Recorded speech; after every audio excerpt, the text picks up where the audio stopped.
ஹரே கிருஷ்ணா. 17ஆம் ஸ்லோகம் பார்க்கலாம்.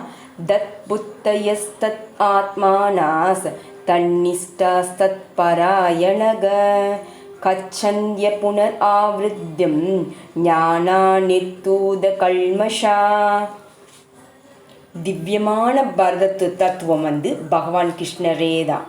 மொத்த பகவத்கீதையும் கிருஷ்ணரே பரமபுருஷ பகவான் என்னும் அறிவிப்பை மையமாக கொண்டது தான். எல்லா வேத இலக்கியங்களின் விளக்கமும் இதுதான்.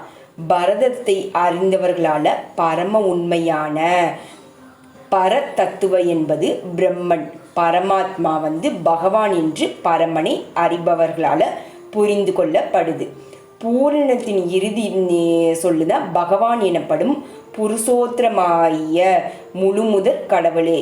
அவரை மிஞ்சியவர் யாருமே இல்லை. பகவானே சொல்கிறார், மத்த பரதரம் நாண்யத் கிஞ்சித் அஸ்தி தனஞ்சய. அர்வ பிரம்மனை தாங்குவதும் கிருஷ்ணரேதான். பிரம்மான ஹி பிரதிஷ்டாகம். எனவே எல்லா வழிகளிலும் கிருஷ்ணரே பரத தத்துவம்.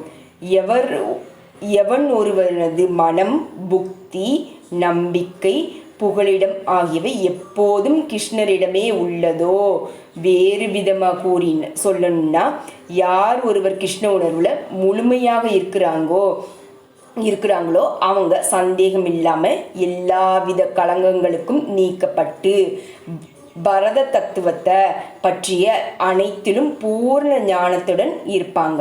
கிருஷ்ணரிடம் இருமை உள்ளது என்பதை முழுமையாக புரிந்து கொண்டுள்ள கிருஷ்ண பக்தன் அதே போல திவ்யமான ஞானத்தினால சக்தி அளிக்கப்பட்டு விடுதலை பாதையில் தளர்வின்றி அவங்களால முன்னேற முடியும்.